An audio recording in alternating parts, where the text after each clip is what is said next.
everybody, this is Deb with Truthification Chronicles, and I came across this tweet, POTUS Press, and they said Matt Gaetz had said evidence of FBI media corruption coming out before DOJ Inspector General report. And that has a link to the Washington Examiner article, which is right here. Yeah. Imagine that. It's going to come out before the Inspector General report. What kind of evidence is going to be shown? Well, let's look at this article. And by the way, this was April 21st when this came out. And yeah, all the little protesters. And Representative Matt Gaetz says evidence of FBI officials improperly receiving incentives from the media in exchange for leaks will soon come out. During an interview on Fox News late Saturday, and I'll play part of the clip for you on that. And as always, I'll have all the links down below, so if you want to see the full clip and everything like that and read the articles on your own, you'll be able to do that, and you can share them easier with other people then. So, during an interview on Fox News late Saturday, the Florida Republican said the Justice Department Inspector General is examining the FBI's relationship with some members of the press. Now, the Inspector General for the Department of Justice is Michael Horowitz. So that's who he's talking about. But he said some of this information will be made public before the watchdog report's release. So this is what he said. One of the other nuggets that the Inspector General is working on is the corruption that existed between the media and the members of the FBI, Gaetz said, where members of the mainstream media were giving concert passes and athletic tickets and other incentives to people in the FBI to leak to them. So we'll be seeing that even before we see the Inspector General's report on how this fraudulent investigation began. This is going to be interesting. Justice Department Inspector General Michael Horowitz announced the initiation of a FISA abuse investigation in March 2018 after requests from both then Attorney General Jeff Sessions and Republican members in Congress. He is expected to wrap it up by May or June. And by the way, here is that announcement. I must have missed this. You know, a year ago, I wasn't so tuned in to things, and I wasn't aware of the undercurrent of things that were happening behind the scenes that most people are not aware of. So since then, I have, learned a lot about that, and I totally missed this one. But here it was. He actually said, Department of Justice Inspector General Michael E. Horowitz announced today that in response to requests from the Attorney General and members of Congress, the Office of the Inspector General will initiate a review that will examine the Justice Department's and the Federal Bureau of Investigation's compliance with legal requirements and with applicable DOJ and FBI policies and procedures in applications filed with the U.S. Foreign Intelligence Surveillance Court, the FISC, and that's the court for the FISA warrants. That's where they get them, relating to a certain U.S. person. And who is that? Well, that's Carter Page, I'm sure. As part of this examination, the OIG also will review information that was known to the DOJ and the FBI at the time the applications were filed from or about an alleged FBI confidential source. Additionally, the OIG will review the DOJ's and FBI's relationship and communications with the alleged source as they relate to the FISA court applications. If circumstances warrant, the OIG will consider including other issues that may arise during the course of the review. So, yes, this was confirmed. He is working on it. And by the way, the next day, on March 29th of 2018, Jeff Sessions put out a letter to Grassley, Goodlatte, and Gowdy and said, yeah, this is what I'm doing. And not only do I have Michael Horowitz working on this, but I also teamed him up with the U.S. Attorney, John Huber. And that's where he made that big announcement. Until then, people didn't know Huber was working with Horowitz. And that was the date that everything really came out. So very interesting. I wish I'd have known this. That was kind of interesting when I found that. Things exist and we just don't know they're all out there. So anyway, it's unclear where Gaetz may have gotten his information. His office did not immediately respond to a request for comment. However, his fellow GOP colleagues, Representatives Mark Meadows and Jim Jordan, recently said they discussed the FISA investigation with Horowitz. Did you catch that? They discussed this with Horowitz. Now, I know for sure these two guys went to Barr. They have met with Barr, or they're going to meet with Barr in the very near future. But I think they already have at least started the meetings. And they are presenting the criminal referrals to Barr. Now, you have to remember how things work. Congress can write subpoenas and they can refer people for criminal investigation, but Congress themselves cannot, convict somebody or even prosecute somebody. They can't impanel grand juries. They can't do any of that. That's not part of their function. And the Department of Justice, though, can do that. And that was the reason Sessions teamed up Horowitz with U.S. Attorney John Huber, because Huber can impanel grand juries as a U.S. attorney, and that would be his function. And he has been doing that. And I know a lot of people are saying, well, we haven't heard anything from Huber. Well, no, you haven't heard anything from him, because what he's doing is with people who genuinely aren't leaking. And that was a huge problem where they were getting all these leaks. So anyway, let's go on here. The lawmakers claim the Justice Department and FBI had abused the FISA process and misled the Foreign Intelligence Surveillance Court in their investigation and surveillance of President Trump and his associates during the campaign, as well as during the Trump administration. Gaetz questioned the veracity of Special Counsel Robert Mueller's investigation, noting how he cited media reports as if they're gospel when they clearly are not. Mueller's report, which was released in redacted form on Thursday, found no collusion between the Trump campaign and Russia. Mueller declined to make a conclusion about possible obstruction of justice by the president. And I think the reason for that was because they were trying their best to leave open a loophole so the Democrats could continue this insane narrative. In some way, they had to have something to cling to. And I think that's why they left it open. Because remember, the people who did this Mueller report were not very favorable towards Trump. So, not the best people out there.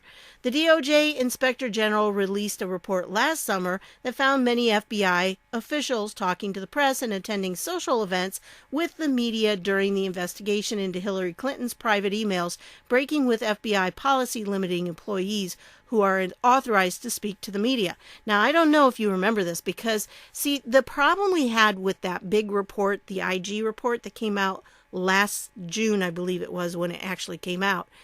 The problem with that was that most people didn't sit down and actually read it. And we relied on the press to tell us what was in it.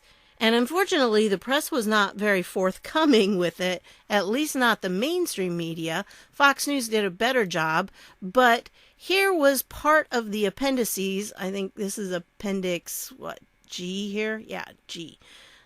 And so if you go to the report, and as always, it'll be in the links down below, you can go to the report and you can see this. Now, I know it's a little small, but, you can blow it up here. But what this is these people, it's a chart showing these people and their interactions with these reporters. And yes, this is in the report, the IG report, but this has not been talked about. And what this is, this shows the interactions that went on. Now the direction, see the arrow? It goes from the reporter to the senior special agent. Here it went both ways. See, there's arrows on both ends. So it went both ways 26 times between this reporter and an FBI executive. And here was 30 times. Special agent in charge, I think was that Peter Strzok then? The special agent in charge, I believe. And to a reporter. And then 18 times over here and 6 times over here. And then you go over to this one and you've got all these, general attorney, senior special agent, staff operations. I mean, it's just crazy. I'm sorry, it keeps changing color on there. All of this was going on. And deputy assistant director and So you can see when you look at this whole thing, I mean, there were a lot of contacts. The reporters are in the middle here. You can see all of these. I mean, it's incredible how many of them there were, that they had all of these different contacts going on, and they weren't supposed to. I mean, ongoing investigations are not supposed to be talked about. And so all of those that were going on, all those interactions, were leaks that were happening. Now, not just that one, but there is another one down here. This is attachment H. That was attachment G.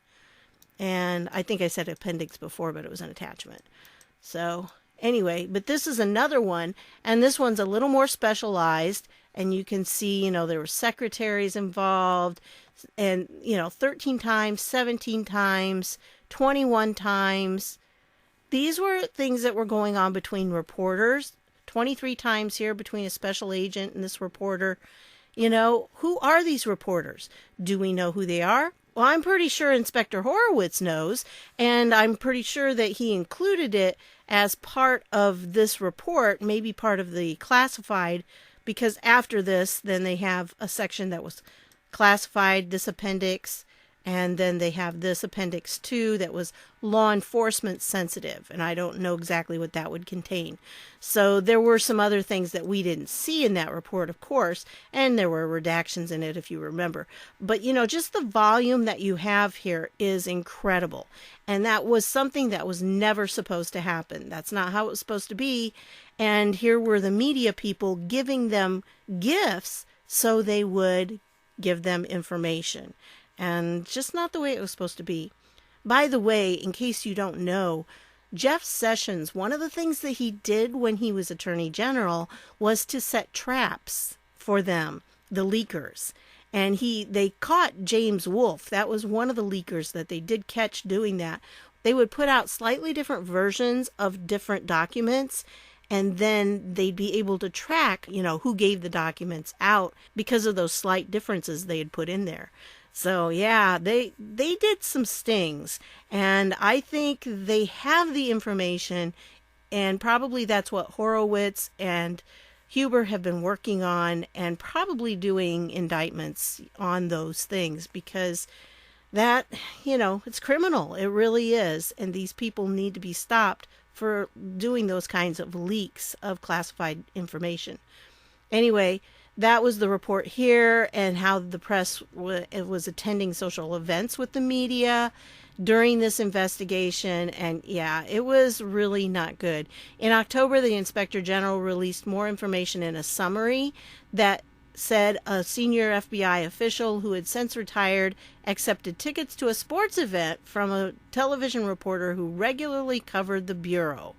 So I'll put this link down below and you can check that out, because it is a good article there. But yeah, there's evidence. That's a key right there. And so with that, there was this interview. This was the interview that he did. Matt Gaetz, of course, Sarah Carter was in on it too. It was on Jesse Waters' show on Waters World. And so I'm going to put the link to this down below, but I want to show you this short clip that has to do with what we were just talking about, and that's where Matt Gaetz made those statements. With Dan about the next steps, I don't think, no matter what is released, I don't think, as damning as it could be to the Obama administration, I still don't think, I could be wrong, I still don't think the media is going to fairly and accurately report instances of abuse of power that happened in the last administration. I certainly hope you're wrong. And the only reason why I say that is because, listen, Jesse, there are going to be numerous investigations, and I don't think they'll be able to walk away from it. Once the information comes out from Michael Horowitz's report, and remember that's a very narrowed scope investigation. It's going to be the FBI and the DOJ. They're going to be looking at malfeasance within both of those agencies in the department. And then we're going to have Barr's investigation, and we also have Huber. So there's going to be multiple investigations. We don't even know, and there may be already be a grand jury impaneled in this investigation. What we've seen is an extraordinary abuse of power. I think the American people are well aware of what's going on here, and I also believe that at some point the media is going to have to take a step back, and they're going to have to assess what they've done, because we have seen the ratings drop on a lot of other competitor stations enormously, and people are going to stop reading those papers if they don't feel that they're being serviced well with the truth. Yeah, I mean, I think CNN lost like 30 or 40% of its primetime audience last week. That's right. Congressman, when you see mainstream media reporters running around in the halls of Congress, you should just whisper to them, no collusion. Well, they're not off the hook, Jesse. One of the other little nuggets that the Inspector General is working on is the corruption that existed between the media and members of the FBI, where members of the mainstream media were giving concert passes and athletic tickets and other incentives to people in the FBI to leak to them. So we'll be seeing that even before we see the Inspector General's report on how this fraudulent investigation began. And I think it really informs on what is so wrong here in Washington, where people can tell lies and then the mainstream media will carry them into millions of living rooms around the country without doing the type of fact-finding that Sarah Carter does, and that really illuminated a lot of the abuses that have been laid bare for the American people. Sarah, you did a great job. But, you know, now that you mention it, Congressman, I never got bribed with Knicks tickets. I never got any. No, that's because you're not in the FBI. No, the media was doing the bribing. It was the FBI that was receiving the incentives. And so then you wonder, were people in the FBI giving truthful information, not truthful information? And then you have those very media reports cited in the Mueller report as if they're the gospel when they clearly are not. All right. That's it. All right. Congressman, Sarah, thank you guys very much. Happy Easter weekend to both of you. The media collusion, I mean, it's going to be very obvious. And that is going to happen before we get the Inspector General report on the FISA abuse. So this is starting to come out, you know, like I said before, it's all a snowball. And when that snowball starts coming down the mountain, there comes a point where it is so big and it is going so fast, you cannot stop it. And that's where we're at right now. Nothing's going to stop it at this point. And I know there's a lot of skeptical people because we've heard about these subpoenas, we've heard about holding people in contempt and all this stuff, and nobody ever gets, you know, put in prison or anything for it. But this time's going to be different. There's going to be prosecutions, okay? There will be for the people who have done these things, and it's only going to get worse what we find out, because this is the tip of the iceberg, okay? I want to impress upon you just how big this corruption is. And somebody asked in the comments about the tax thing where I was talking about Hillary Clinton's taxes, not her taxes, the Clinton Foundation. The reason for that is because the Clinton Foundation is an important key in all of this. I mean, very important to everything that was going on, because you realize that that's how she was getting her money, through selling our secrets and everything to other countries. She was making deals with other countries, you know, to give away important stuff that, you know, should have been kept secret. And she didn't do that. And she did it on purpose. So that's what needs to come out, because that laid the foundation for everything else that was going on. And so it's really important to remember that. It's not something that we need to say, oh, well, you know, they didn't find anything on her. They can't pin it on her, so we need to move on. No, we really can't move on, because what happened, especially in Benghazi, was really a form of treason, because she had a server there that she was trying to get into the hands of the bin Laden family. And that was the whole point behind the raid, that they would go in, they would get the server, they would then receive the information that was on that server, which happened to be information about nukes. So it was kind of important, and it was something that she should not have been giving them, but that's what she was doing because she'd made a deal with them. So that's something that we have to keep in mind. There was a reason behind it. It wasn't just that these people were not supported. There was a reason why she gave a stand-down order, because she needed them to get that server, which I don't think they got. I think our people have it, and I think it will come out at a very important time. So that's what I've got on this one. I want to thank you for stopping by, and I'll see y'all later.